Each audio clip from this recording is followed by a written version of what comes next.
গল্পের সুর চ্যানেলে আমি রোমানা নূপুর আজ আপনাদের জন্য নিয়ে এসেছি গজেন্দ্র কুমার মিত্রের লেখে একটি গল্প, রন্ধনে দ্রৌপদী। অপ্রত্যাশিত সৌভাগ্যে বেশিরভাগ মানুষই দিশেহারা বিহ্বল হয়ে পড়ে। রমলাও পড়বে, আর আশ্চর্য কি! আর এই বাজারে একটি অলরাউন্ডার কম্বাইন্ড হ্যান্ড পাওয়া, সেটি যদি আবার বিশ্বাসী হয় এবং রান্না ও ভোজনযোগ্য বলে প্রমাণিত হয়, তার চেয়ে সৌভাগ্যের কথা আর কি হতে পারে। এতখানি সৌভাগ্য লাভ ইদানিংকালের মধ্যে কারো দেখেছি বলে তো মনে পড়ে না। বয়স কম এবং দেখতে শুনতেও মন্দ নয় বলে রমলারই আপত্তি করার কথা, কিন্তু সে তেমন কোনো আপত্তির নামগন্ধ করল না। তার কারণ, এখন কোনো বাগড়া দিয়ে লোকটিকে হাতছাড়া করলে চাকরিটিও খোয়াতে হবে। রামখেলাওন আর মহারাজিয়া পরপর দুটি পদাধিকারী যখন ডুবিয়ে গেল, একজন ওনার সোনার বোতাম ও ঘড়ি নিয়ে হাঁটা দিল, আর একজন এনার বেশ কিছু শাড়ি ও নগদ টাকা নিয়ে সরে পড়ল। তখন দিন কতক চোখে অন্ধকারই দেখতে হয়েছিল বই কি। রমলার সকালে কলেজ, মণিভূষণের দুপুরে। রমলা ফিরে এসে রেঁধে দিলে মণিভূষণের সকালের দুটো ক্লাস নেওয়া হয় না, আর তার জন্য রাত্রে বসলে রমলার দিনটায় মাটি হয়ে যায়। তার 6:30 থেকে 8:45 পরপর 3টে ক্লাস থাকে, তারপর 45 মিনিট বাদ দিয়ে আবার দুটো। এই সংকটকালেই চাকরি এবং জীবন ধারণের মধ্যে একটা পন্থা বেছে নেওয়ার প্রশ্নে যখন এরা কণ্টকিত ও কিংকর্তব্য বিমূঢ়, ঠিক সেই সময়ই সুহাসিনীর আবির্ভাব ঘটল। বয়স অল্প ঠিকই, দেখতে শুনতেও চলনসই, বরং পাল্লাটা ভালোর দিকেই একটু ঝোঁকা। তবু ঘাড় পর্যন্ত ছোট করে চুল ছাঁটা এবং ধুতি কাপড় পরনে। এই নিবের বৈরাগ্যের বেশে মানুষটাকে খুব একটা বিপজ্জনক বলে মনেও হয়নি। আর তাছাড়া তখন কাউকে একটা না পেলে চলছেও না। চাকরির প্রবলেম তো আছেই। কদিন কলেজের পাশের হোটেলটায় খেয়ে মণিভূষণের অর্শ চাড়া দিয়ে উঠল। রমলারও অত বেলায় এসে শুধু নিজের জন্য রান্না করতে ইচ্ছে করে না বলে ছাতু, কচুরি, সিঙাড়া ইত্যাদি খেয়ে পেটে চড়া পড়ে গেল। এমনিও বাড়ি চাবি দিয়ে ফেলে রেখে যাওয়া খুব বিপজ্জনক হয়ে উঠেছে। রমলা ফিরে আসা পর্যন্ত মণিভূষণের অপেক্ষা করা সম্ভব নয়। সপ্তাহে 3 দিন তো নয়ই, সোম, বুধ, শুক্র ঠিক 10টায় ক্লাস থাকে ওর। ফলে এর মধ্যেই একদিন তালা ভেঙে কে বা কাহারা বাইরের ঘর থেকে পাখা ও রেডিওটা খুলে নিয়ে গেছে।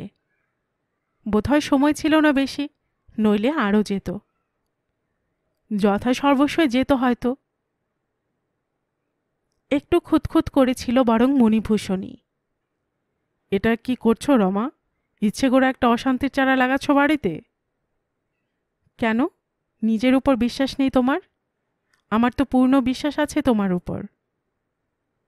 বিশ্বাসের কথা হচ্ছে না, কিছু না করলেও লোকে নানা কথা রটাতে পারে, সেটা আরও যে দুঃসহ। যা তো যাবে, পেটও ভরবে না, তখন হয়তো তোমার পূর্ণ বিশ্বাসেও বিরাট একটা ফাটল দেখা দেবে। না না, সেরকম নয়। 3 বছর হলো বিধবা হয়েছে, তেমন হলে এর মধ্যেই চুলবুল করত। মায়াদি দিয়েছেন, বলেছেন খুব বিশ্বাসী আর সৎ স্বভাবের মেয়ে। কখনো কোনো পরপুরুষের দিকে নাকি উঁচু নজরে যায়নি। আর না হলে উপায় কি বলো? একামায় চাকরি ছেড়ে দিয়ে বাড়িতে এসে বসতে হয়। এতকালের পাকা চাকরি ছেড়ে দেব? সামনের সেশনসেই ভাইস প্রিন্সিপাল হবার কথা। তাছাড়া বহুদিন অভ্যেস নেই। এখন কি জুতো সেলাই থেকে চণ্ডীপাঠ সব করতে পারবো এক হাতে? তাহলে রাখো, কিন্তু অন্য লোকের চেষ্টাতেও থাকো। একেবারে এলে দিয়ে বসে থেকো না। ভালো লোক আরেকটা পেলে একে ছেড়ে দিও। বিরস মুখে বলেছিল মণিভূষণ। বলা বাহুল্য, সে অন্য লোকের কোনো চেষ্টা হয়নি। 7-8 দিন কেটে যাওয়ার পর কোনো পক্ষে আর সেই ইচ্ছে ছিল না, কারণ দেখা গেল সুহাসিনী মেয়েটি সত্যি কাজের লোক। রমলার 15 বছরের নিজস্ব সংসার অভিজ্ঞতায় এমন কাজের লোক সে একটিও পায়নি। শাশুড়ি মারা গেছিলেন ওর বিয়ের আগে। বিয়ে যখন হয় তখন এ বাড়িতে এক অনুরোধ দাদা মাত্র ছিলেন মণিভূষণের। ফলে কতকটা বাসারে বাড়ির মতো ছিল সংসারটা। তখনও হয় চাকর নয় ঝি, এরাই ছিল গৃহের কর্তৃস্থানীয়। রমলা নিজেও তত কাজের লোক নয়। পড়াশুনো করে 2টো MA পাস যে করেছে, তাকে সংসারে কাজ শেখাতে যাবে, বাপের বাড়িতেও এমন কারো বুকের পাটা ছিল না। ফলে সাংসারিক সুখ স্বাচ্ছন্দ্য কাকে বলে কোনোদিনই বোঝেনি রমলা। অসুবিধাগুলো অস্বস্তির কারণ হয়েছে, সেগুলোও এই নিয়ম ভেবে মেনে নিয়েছে। এবার এতদিনে প্রথম বুঝল, সাংসারিক স্বাচ্ছন্দ্য বা আরামের মুখ দেখল। ভোরবেলা যথাসময়ে চা আসে, ডেকে হয়রান হতে হয় না। শীতকালে গরম জলের কথা মনে করিয়ে দিতে হয় না। রান্না খেয়ে মুখ জুড়িয়ে যায়। এতকাল ধারণা ছিল বাড়ির রান্না হোটেলের মতো হয় না। এখন দেখল হোটেলের রান্না অখাদ্য। কাপড় চোপড়, বিছানা, মাদুর ফিটফাট পরিষ্কার থাকে। দুবেলা মোছার ফলে ঘরের মেঝেগুলো আয়নার মতো ঝকঝকে হয়ে ওঠে। এরই ফাঁকে ফাঁকে সুহাসিনী বাজার করে, রেশন তোলে, ধোপার বাড়ি যায়। যাকে বলে এক হাতে 7 শুল ধরা, তাই। আরও বড় কথা, চোর নয়। অন্তত এরা কোনোদিন কোনো হিসেবের গোলমাল ধরতে পারেনি। বাজারে দামেও ফারাক দেখেনি। এমন লোককে তাড়াবার চেষ্টা করবে, অধ্যাপনা করলেও রমলা তত বোকা নয়। অন্য লোকের চেষ্টা তো করেই না, বরং একে বাঁধবার চেষ্টা করে বিধিমতো প্রকারে। সুহাসিনী সরু পাট ধুতি পরত। রমলায় নিজের ভালো ভালো সাদা শাড়ি বার করে দিয়ে বলে, তোর এই বয়স, আজকাল কত বিধবা মেয়ে রঙিন শাড়ি পরছে, তুই সাদা শাড়ি পরবি, তাতে দোষ কি? আমার এই কাপড়গুলো দেখ, পরে নষ্ট হচ্ছে শুধু শুধু। কাপড়ের কি দাম দেখছিস তো? একটা মেয়ে হলো না যে তার জন্য রাখবো, আর হলেও এসব কাপড় সে হয়তো পরতো না। তুমি থেকে তুইতে নামাটাও ডিপ্লোম্যাটিক, আত্মীয়তা প্রমাণ করা। অনেক পীড়াপিড়িতে অত্যন্ত সংকোচের সঙ্গে প্রথম অপেক্ষাকৃত সরু পাড়গুলো পরে নিয়ে তাবৎ ভালো ভালো শাড়ি পরতে শুরু করল সুহাসিনী। তারপর বোধহয় চওড়াপাড় শাড়ির সঙ্গে খাটো চুল বেমানান বলেই আরও রমলার অনুযোগ ছিল, চুল ছাঁটাও বন্ধ করে দিল। দেখতে দেখতে ঘন কালো চুল, সুহাসিনী কেশ গৌরবে অন্তত রমলার থেকে বেশি সৌভাগ্যবতী, এটা মানতেই হবে। পিঠ ছাপিয়ে কোমর পর্যন্ত নেমে এলো। গলায় একটা সরু বিছেহার ওর ছিলই। এখন 3 মাসের মাইনে জমিয়ে তার সঙ্গে নিজে কিছু টাকা যোগ করে 2 গাছা সোনা বাঁধানো পেটি গড়িয়ে দিল রমলা। এবার কিন্তু আর বেশি আপত্তি দেখা গেল না। মাত্র 2-1 বার নানা করেই পড়ে নিল এবং ফাঁক পেলেই ঘুরিয়ে ফিরিয়ে নবশ্রী মণ্ডিত মণিবন্ধটা দেখতে লাগল। মণিভূষণ ফুট কাটল। আগে পরার মতো শাড়ি গয়না ছিল না বলেই বিধবার বেশ ধরেছিল। বুদ্ধিমতী। রমলা রাগ করে জবাব দিল, যাও, তোমার যত সব ওই রকমের ঠেস দেওয়া কথা। পুরুষরা বড় কুচুটে হয়। তবু হয়তো আশ্বস্ত হয়েছিল, অল্প বয়সী সুদর্শনা মেয়েটা স্বামীর উপর কোনো কুপ্রভাব বিস্তার করতে পারেনি বলে। সুদর্শনা যে সেটা আগেও তো বোঝা যায়নি। এখন এখানে নিশ্চিন্তে 4 বেলা খাওয়া ও প্রায় শতবার বেশভূষা ধারণ করার ফলে ওকে সত্যি ভালো দেখাচ্ছে। রমলা মুখে যায় বলুক, মনে মনে এই তথ্যটা উপলব্ধি করে একটু শঙ্কিতই ছিল। যে গৃহের সব ভার নেয়, গৃহস্থালী পরিচালনা করে, তাকে গৃহিণী বলা উচিত। সে গৃহিণীত্ব অনেক সময় আপনি এসে পড়ে। আবার পরলোক, মাইনে করা কোনো দাসদাসী এই ধরনের পরিপূর্ণ ভার নিলে অনেক সময় গৃহস্বামীরা তাদের একটু কর্তৃত্ব বা প্রাধান্য দিয়ে তুষ্ট করার চেষ্টাও করেন। ভালোও লাগে কারো কারো। এই কর্তৃত্বের মধ্যে আত্মীয়তা ও আন্তরিকতা প্রকাশ পায় বলে। সুতরাং সুহাসিনী ক্রমশ বছরখানেকের মধ্যে সে গৃহিণীত্ব অধিকার করতে চাইবে, এও যেমন স্বাভাবিক, এরাও সেটা যতদূর সম্ভব ছেড়ে দিয়ে ওকে তুষ্ট এবং নিজেরা নিশ্চিন্ত হতে চাইবে, সেও তেমনি। ছোটখাটো স্নেহের শাসনে, উদ্বেগজনিত মৃদু তিরস্কারে যথার্থ হিতাকাঙ্ক্ষাই প্রকাশ পায়। সে শাসন মেনে নিয়ে সুখ আছে, তাই প্রথম প্রথম তা নিয়ে কেউ মাথা ঘামায়নি। কিন্তু আরও কিছুদিন পরে দেখা গেল সুহাসিনীর উচ্চাসা অনেক বেশি। তার ঝোঁক সর্বপ্রকার গৃহিণীত্বের দিকেই, লক্ষ্য গৃহকর্তা স্বয়ং। দেখা গেল রমলার অনুপস্থিতিতে সে বেশি করে মণিভূষণকে যত্ন করে, অকারণে তার স্বাস্থ্য সম্বন্ধে উদ্বিগ্ন হয়ে স্নেহের শাসন প্রয়োগ করে, এবং তার স্ত্রী যে নিজ কর্তব্য যথাযথ পালন করে না বা করতে পারে না, আকারে আভাসে সেই ইঙ্গিত দেয়। মণিভূষণের এতে অস্বস্তি লাগে। হয়তো এই যত্ন, আন্তরিকতা, উদ্বেগ, ব্যাকুলতা ভালো লাগে বলেই এই অস্বস্তি। সে সম্বন্ধে একটা আকর্ষণ বোধ করে বলেই সে অনুযোগও করে রমলার কাছে মধ্যে মধ্যে। যত বেশি অনুযোগ করে রমলা, ততই নিশ্চিন্ত হয়। স্বামীর প্রেম সম্বন্ধে তার বিশ্বাস দৃঢ়তর হয়। সে মণিভূষণকে তিরস্কার করে, বলে, তোমার ক্রমশ একটা কমপ্লেক্স দাঁড়িয়ে যাচ্ছে যে পৃথিবীর তাবৎ মেয়ে তোমার সঙ্গে প্রেমে পড়ার জন্য ছটফট করছে। বয়স যে প্রায় 40 হতে চলল, সে হুঁশ আছে? বয়স মনে করিয়ে দেওয়াতে মণিভূষণ আহত হয়, বলে, সে বয়স তোমারও হতে দেরি নেই। মেয়েদের বয়স বছরের তুলনায় অনেক বেশি বেড়ে যায়, মনে রেখো। তবে এমন একটা সময় এলো, এমন সব লক্ষণ প্রকাশ পেতে লাগলো যে রমলারও টনক না নড়ে উপায় রইল না। দেখা গেল সুহাসিনী ওর সামনেই ওকে ডিঙিয়ে মণিভূষণের উপর খবরদারি অভিভাবকত্ব করে। শেষে একসময় দেখা গেল সোজাসুজি রমলার মতামত উড়িয়ে দিয়ে নিজেরটা প্রতিষ্ঠিত করতে চায়, এবং মণিভূষণ সেই কর্তৃত্ব মেনে না নিলে আহত হয়, অভিমান বোধ করে। কথা যে সবসময় খুব অযৌক্তিক বলে তা হয়তো নয়, তবে ওর পদাধিকার বহির্ভূত বলেই মণিভূষণের আপত্তি। একদিনের ব্যাপারে মণিভূষণ একটু বেশি বিচলিত হয়ে পড়ল। রমলা খুব সকালে বেরিয়ে গেছে, যেমন যায়।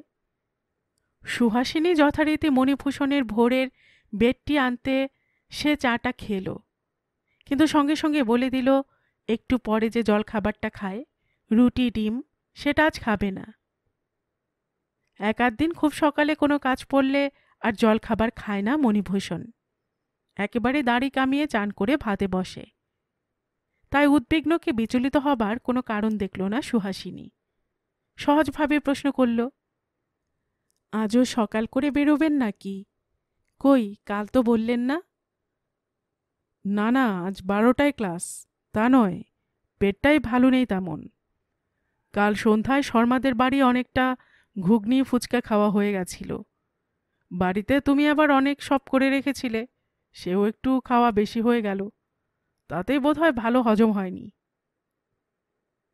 নিমেষে যেন বিবর্ণ হয়ে গেল সুহাসিনী। ব্যাকুলভাবে বলল, কেন খেতে গেলেন? কি আর এমন হামরি জিনিস করেছিলুম? কুমড়োর ধোকা, সে আর একদিন করলে হতো। পেটে কি খুব ব্যথা করছে দাদাবাবু? একটু তেল জল মালিশ করে দেব? ইত্যাদি ইত্যাদি। ফলে এমন যে মারাত্মক কোনো ব্যাধিতে আক্রান্ত নয় সে, এত উদ্বিগ্ন হবার মতো কিছু ঘটেনি, সেটা বোঝাতেই মণিভূষণের অনেক সময় লাগল। বিশেষ কিছুই নয়, একটু মিউকাস বেড়েছে, সামান্য ব্যথা পেটে, বারদুই মোশন হয়েছিল শেষ রাত্রে। স্টমাককে একটু রেস্ট দিলেই ঠিক হয়ে যাবে। কিন্তু এত কথার পরও সুহাসিনীর ব্যাকুল প্রশ্ন বর্ষিত হতেই থাকে। সে যে কিছুতে স্বস্তি পাচ্ছে না, সেটা প্রমাণ করার জন্য সে যেন উঠে পড়ে লেগেছে। তবু মণিভূষণের সহিষ্ণুতার বর্মে প্রতিহত হয়ে একসময় উদ্বেগকে দমন করতেই হয়। কিন্তু একটু পরেই ঘুরে আসে আবার। আমি বলছিলুম কি, ডাক্তারবাবুকে একটা ফোন করে দিই না হয়, তিনি বরং একটু দেখেই যান। কি থেকে কি হয় বলা তো যায় না। ঘর ঘর ওই যে কি হয় বলে, ব্যাসিলারি আমাশা না কি, তাই হচ্ছে আজকাল। সুহাসিনী সামান্য একটু লেখাপড়াও শিখেছিল, কিন্তু তার চেয়েও বড় কথা, শুনে শুনে ইংরেজি শব্দার্থ ও তার ঠিকমতো প্রয়োগ বুঝে নিয়েছিল। উচ্চারণও করত নির্ভুল। কিন্তু এবার মণিভূষণ বিরক্ত হয়ে ওঠে, বলে, অসুখ হলে পেশেন্টকে রেস্ট দেওয়াই হচ্ছে বড় চিকিৎসা। তুমি যদি এমন বারবার একটা করে ধুয়ো তোলে এসে আমার ঘুম ভাঙাও, তাহলে তো আরও খারাপ হয়ে পড়বে শরীর। সুহাসিনী লজ্জিত এবং ইংরেজিতে যাকে বলে স্ল্যাপড হয়ে চলে যায় তখনকার মতো। কিন্তু বোধ করি ওত পেতে থাকে তারপর থেকে। 8:30 নাগাদ মণিভূষণ উঠে দাড়ি কামাবার, মুখ ধোবার তোড়জোড় করছে দেখেই আবার কাছে এসে দাঁড়ায়। দাদাবাবু, মিউকাস যখন বলছেন তখন তো আমাশার ভাব রয়েছে। আমাশাতে কিন্তু একেবারে খালি পেটে বেশিক্ষণ থাকতে নেই, রোগ তাতে বাড়ে। আমি দুটিখানি হালকা চিড়ে ভিজিয়ে রেখেছি, বরং একটু লেবু আর চিনি দিয়ে খেয়ে নিন এখন। পেটটা ঠান্ডা হবে, ব্যথা যন্ত্রণা সব কমে যাবে। কথাটা খারাপ বলেনি, কিন্তু মণিভূষণ ওর ভাষায় এই নেই আক্রামতে চটে উঠল। না না, বলছি তো 100 বার যে কিছু খাবো না। কেন এক কথা 100 বার বলো? খেতে হলে নিজেই বলবো। ম্লান মুখে ফিরে যায় সুহাসিনী। এর একটু পরে দাড়ি কামানো শেষ হবার আগেই রমলার ফোন আসে। শেষ রাত্রে 2 বার ওঠার খবর সে জানত। পরপর 3টে ক্লাস শেষ করে এবার একটু অবসর পেতেই খবর নিচ্ছে। সব শুনে সেও বলল, সুহাস কিছু খারাপ বলেনি, লেবু চিনি দিয়ে অল্প 2টি চিড়ে খেয়ে নাও, নইলে পরে আবার হয়তো পেট ব্যথা করবে। ফোন নামিয়ে রেখে মণিভূষণ বলল, তবে দাও, চিড়েটা খেয়েই নেই। ও হয়তো ভেবেছিল সুহাসিনীকে অনুগ্রহই করল এত দ্বারা, সে খুশিই হবে। কিন্তু ফল দেখা গেল বিপরীত। সুহাসিনীর চোখের কোণে যেন নিমেষে বিদ্যুৎ খেলে গেল, যে বিদ্যুতে বজ্রের আভাস থাকে, কৌতুকের লীলা বিদ্যুৎ নয়। সুহাসিনী বলল, সে চিড়ে আমি টান মেরে ফেলে দিয়েছি। একেবারে যখন ভাতই খাবেন, তার আগে কিছুই খাবেন না, তখন আরও ঠাট সাজিয়ে রাখবো কেন? আপনি তো বলেননি যে ওপরওয়ালার হুকুম পেলে খাবেন, তাকে জিজ্ঞাসা করতে হবে, তাহলে রেখে দিতুম। এই ধরনের ধৃষ্টতা আরও কিছু কিছু প্রকাশ পাচ্ছিল, কিন্তু এতটা গৃহিণীত্ব আজ অসহ্য বোধ হল মণিভূষণের। আরও অসহ্য বোধ হল যখন একটু পরে আবারও নতুন করে চিড়ে ভিজিয়ে লেবু নুন চিনি দিয়ে সাজিয়ে এনে নীরবে টিপয়টায় নামিয়ে রেখে চলে গেল। ক্ষমা প্রার্থনাকে কৈফিয়ত দেবার চেষ্টা পর্যন্ত করল না। দাসী মনিবের উপর অভিমান করার দাবি যখন সুপ্রতিষ্ঠিত করতে চায়, তখনই শঙ্কিত হবার কারণ ঘটে। সেটাকে চরম স্পর্ধা বলেও গণ্য করে লোকে। রমলা বাড়ি ফিরতে মণিভূষণ সকালের ঘটনা আদ্যোপান্ত বিবৃত করে বলল, এরপর যদি কোনোদিন দেখো আমার শোবার ঘরে তোমার ওই দেবী দরজা দিয়েছেন, তোমার আর প্রবেশাধিকার নেই। আমায় কিন্তু দোষ দিও না। এরপরে রমলাও বিরক্তি বোধ না করে পারল না। তার মনে আগে থাকতেই একটা চাপা রোষ ছিল কদিনকার। সেই স্পর্ধাটাও অসহনীয় বোধ হয়েছিল। মণিভূষণের জামা কাপড় রমলায় বার করে আলমারি থেকে, সেদিনও করেছিল। একটা সাদা টেরিকটের হাওয়াই শার্ট বার করেছিল। সুহাসিনী ওকে কিছু না বলেই সেটা তুলে আলমারিতে রেখে হালকা গোলাপি রঙেরটা বার করে রাখল। বলল, এইটেতে দাদাবাবুকে খুব ভালো দেখায়, সাদা পরলে বুড়োটে বুড়োটে মনে হয়। সেদিনই জবাব দেওয়া উচিত ছিল। মণিভূষণের বিদ্রূপের ভয়ে চেপে গেছে, কিল খেয়ে কিল চুরি করেছে। আজ এই উত্তম সুযোগ। তাছাড়া এই আচরণটাও দুঃসহ। সেই দিনই সঙ্গে সঙ্গে পত্রপাঠ যাকে বলে, মাসের বাকি কদিনের টাকাও যোগ করে পুরো মাইনে দিয়ে জবাব দিল। ঘরে এসে রাগ করে বলল, এবার বুঝুক কত ধানে কত চাল। কেমন গুরু আদরে রাখে মাথায় করে, এত যা খুশি করার স্বাধীনতা দিয়ে দেখুক ঘুরে একবার। এখানে থেকে খেয়ে যার চেহারায় পাল্টে গেল। মণিভূষণ বলল, সে তো কাল হলো, ব্যবহারটা আর একটু কম মোলায়েম হলে এতটা মাথায় উঠত না। তোমরা যাকে সব ব্যাপারে বাড়ির গিন্নি করে রেখেছ পুরো মালিকানা দিয়ে, এখন এইটুকু কর্তার ভাগটুকু সে চাইবে না কেন? সুহাসিনী বুঝুক না বুঝুক, কত ধানে কত চাল, রমলার মণিভূষণই আগে বুঝল। সেই পুরাতন সমস্যাগুলি সবই দেখা দিল একে একে। চাকরি থাকে তো ঘরের মালপত্র টাকা কড়ি থাকে না, পেটে ভাত পড়ে না, ঘর সামলাতে গেলে চাকরি যায়। উপরন্তু আরও একটি উপসর্গ যোগ হল। সুহাসিনীর হাতে রান্না খেয়ে এখন রমলার নিজের রান্নাও পছন্দ হয় না। সে নিজেই স্বীকার করে সে কথা। শোভারাম পুজুরি বলতো, দেখো জি, আপনার রান্না আপনাকে ভালো, ঠাকুরকে ভালো, কুকুরকে ভালো, কিন্তু আমার তো কই নিজের রান্না ভালো লাগছে না, সবই জোলো পানসে মনে হয়। ইস, তখন যদি ছুটির বারগুলোতে অন্তত কাছে দাঁড়িয়ে একটু রান্নাটা শিখে নিতুম। মণিভূষণ হেসে বলে, রান্নাটা দ্রৌপদীর মতো যখন দেখেছি তখনই বুঝেছি ওর অনেকগুলো পুরুষ দরকার। যে 5টা স্বামীকে সামলাতে পারে সে রান্নাটাও ভালো পারবে বই কি।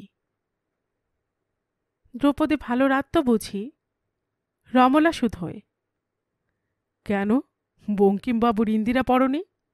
বিবি পাণ্ডব ফার্স্ট ক্লাস বাবুর্চি ছিল, রন্ধনে দ্রৌপদী তুল্লা, এ তো একটা প্রবাদে দাঁড়িয়ে গেছে। খেতে আজকাল রীতিমতো কষ্টই হয় মণিভূষণের, কিন্তু সেটা মুখে বলতে পারে না। রমলা নিজে যতই বলুক, মণিভূষণ বললে মর্মান্তিক লাগবে। তাছাড়া সুহাসিনীকে তাড়ানোর ব্যাপারে সেই প্রধান উৎসাহী, এখন কোন মুখে সেজন্য আফসোস করবে? আর অসুবিধা কি একটা, এই 2 বছর গৃহকে গৃহ বলে বোধ হয়েছিল। জীবনে এই প্রথম সাজানো গোছানো ফিটফাট, যেখানে যেটি থাকা দরকার সেখানেই সেটি থাকত, কাজের জিনিস ঠিক ঠিক হাতের কাছে পাওয়া যেত। এখন দেখতে দেখতে 2-4 দিনের মধ্যেই ঘরবাড়ি যেন আবার অরণ্য হয়ে উঠল। স্বামী স্ত্রী কারোরই সময় নেই, অভ্যেসও নেই। ঠিকেছি যে বাইরের কাজ করে, তাকে দিয়ে এসব কাজ করাতে গেলে একজনকে দাঁড়িয়ে থেকে নির্দেশ দিয়ে করাতে হয়। কলেজ থেকে বাড়ি ফিরে খাতার বোঝা নিয়ে সেগুলো দেখা আছে, বাজার হাট করা, দুধ আনা, রান্না সবই আছে। ঠিকেছি কামাই করলে বাসনের গোছা নিয়েও বসতে হয়। এর মধ্যে ঘর ধর ঝাড়া মোছা গুছোনো হয়ে ওঠে না আর। তাছাড়া বাসারের মতো থেকে থেকে ওদের স্বভাবটাও নোংরা অগোছালো হয়ে গেছিল। আগেও এরকমই থাকতো, কিন্তু তখন এত অসুবিধা বোধ হয়নি, এখন হয়। আরামে একবার অভ্যস্ত হয়ে গেলে আরামের অভাবে কষ্ট হয়, ফলে অসন্তোষ, তা থেকে বিরক্তি। সে বিরক্তিটা মাঝে মাঝে পরস্পরের প্রতি গিয়ে পরে রূঢ় বাক্যের আকার ধরে, ফলে কলহ অনিবার্য হয়ে ওঠে। তাছাড়াও এর মধ্যে আরও একদিন চুরি হয়ে গেল। এবার আর পাখা রেডিওর ওপর দিয়ে গেল না, রমলার দামি শাড়ি ও গহনায় ঘা দিল। বেশিরভাগ গয়না ব্যাংকের লকারে থাকে, তাই রক্ষে, নইলে যথাসর্বস্বই যেত। রমলা সক্ষোভে বলে, এমন দুর্দশা হবে জানলে বরং তোমার ভাগ দিতুম। সতীন নিয়ে আরামে ঘর করাও ভালো, একেশ্বরী হয়ে এত নাকালের চাইতে। সেকালের মেয়েরা শিয়ানে ছিল বাপু, তা মানতেই হচ্ছে।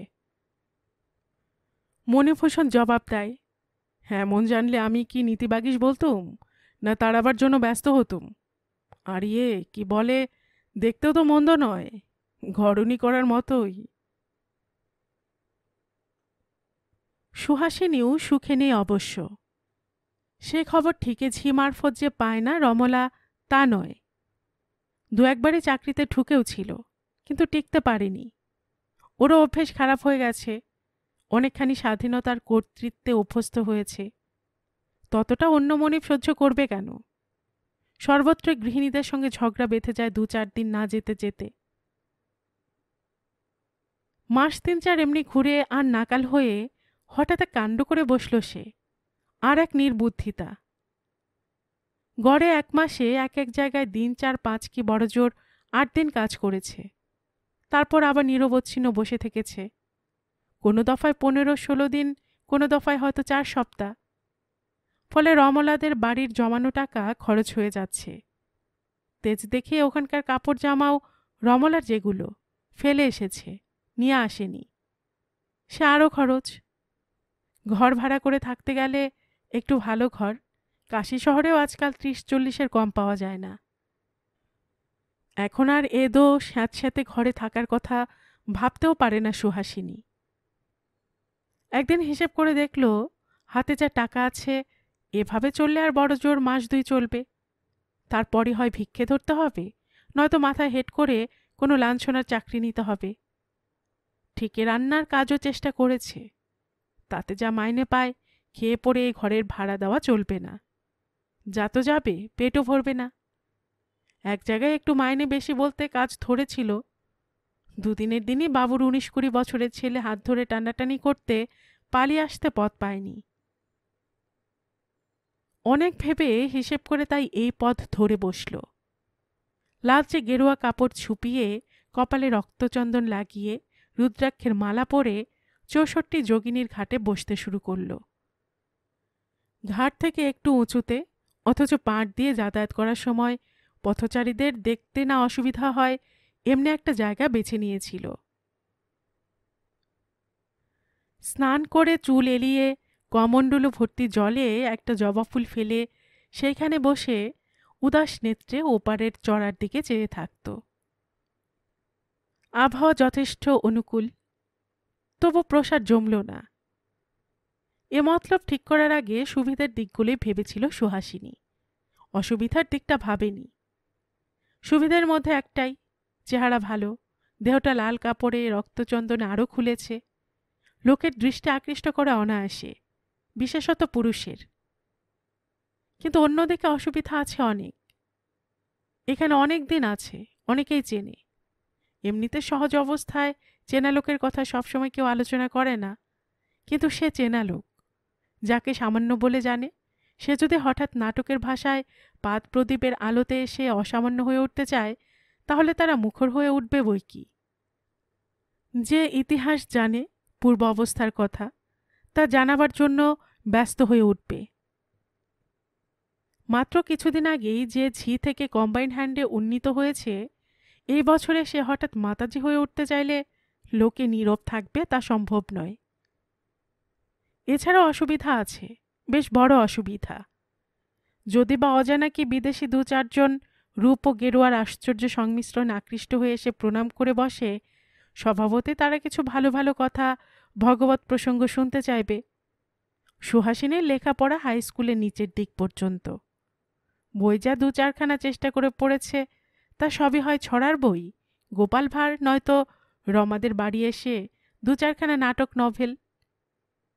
ঈশ্বরের প্রসঙ্গ আছে যেসব ভারী বইতে, তা পড়ার মতো বিদ্যে নেই। তার কথা ভাববে সে প্রবৃত্তও ছিল না। সে কি উপদেশ দেবে? গোড়া থেকে যদি বুদ্ধিমতীর মতো মৌনই থাকত, তবু যা হোক কথা ছিল, সেখানেও মস্ত ভুল করে বসেছে। লোক দেখলেই সাগ্রহে আলাপ করত গিয়ে।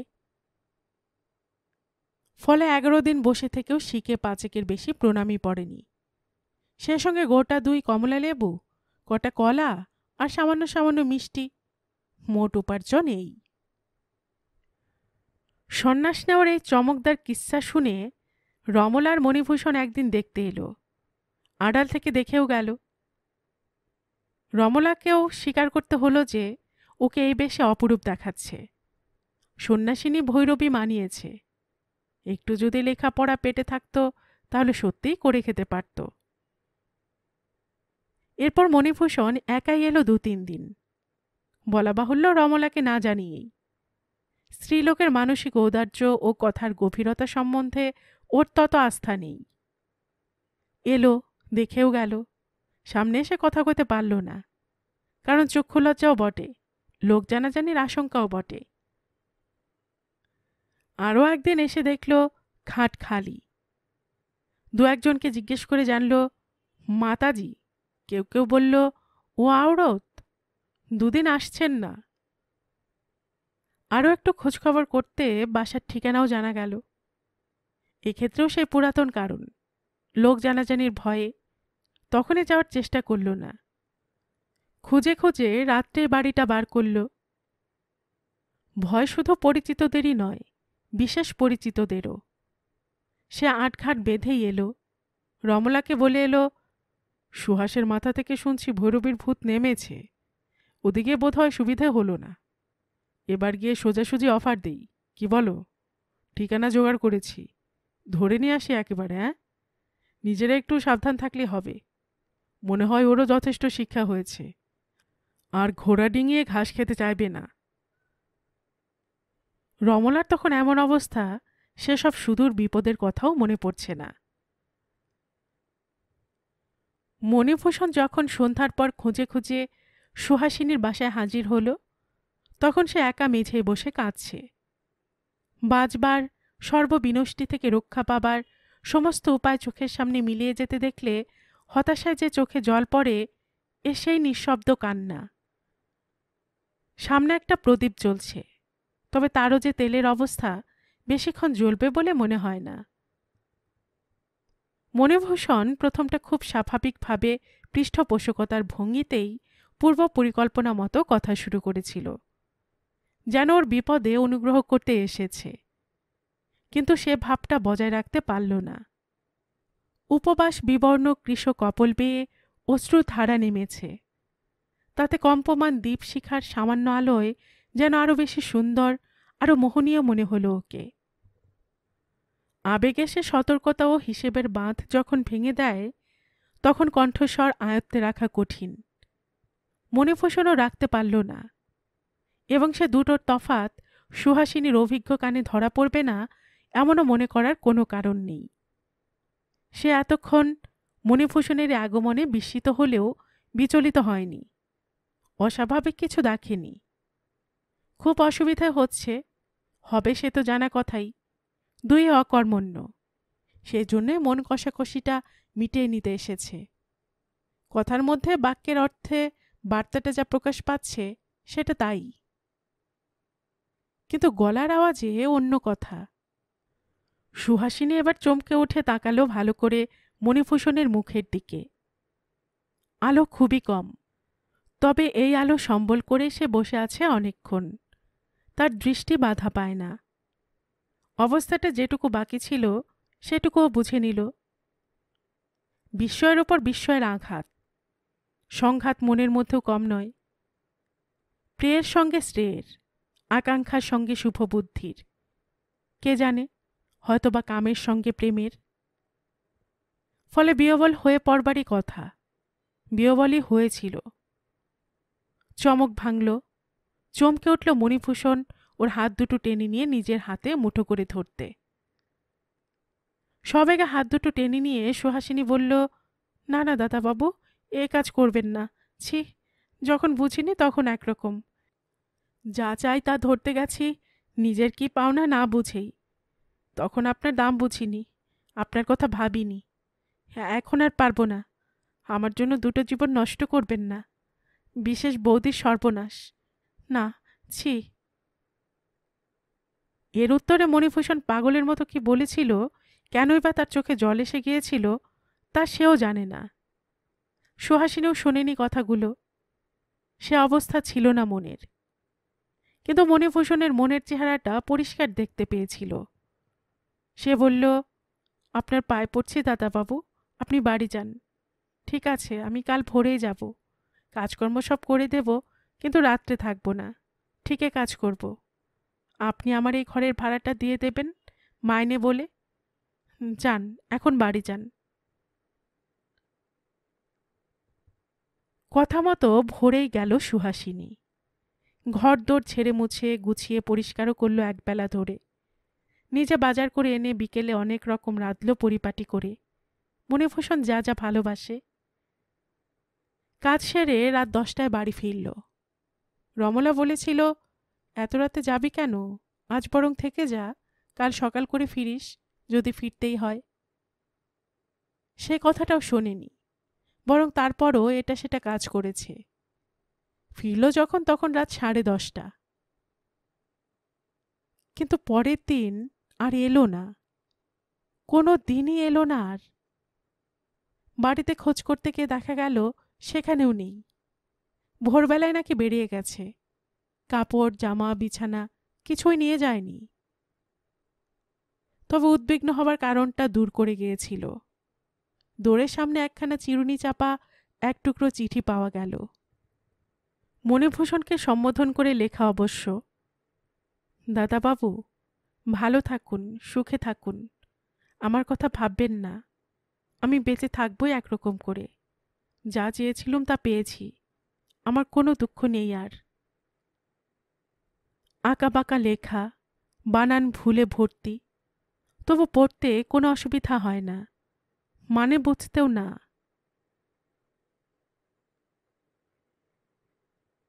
গল্পের সুর চ্যানেলে এতক্ষণ আপনারা শুনছিলেন গজেন্দ্র কুমার মিত্রের লেখা একটি গল্প, রন্ধনে দ্রৌপদী।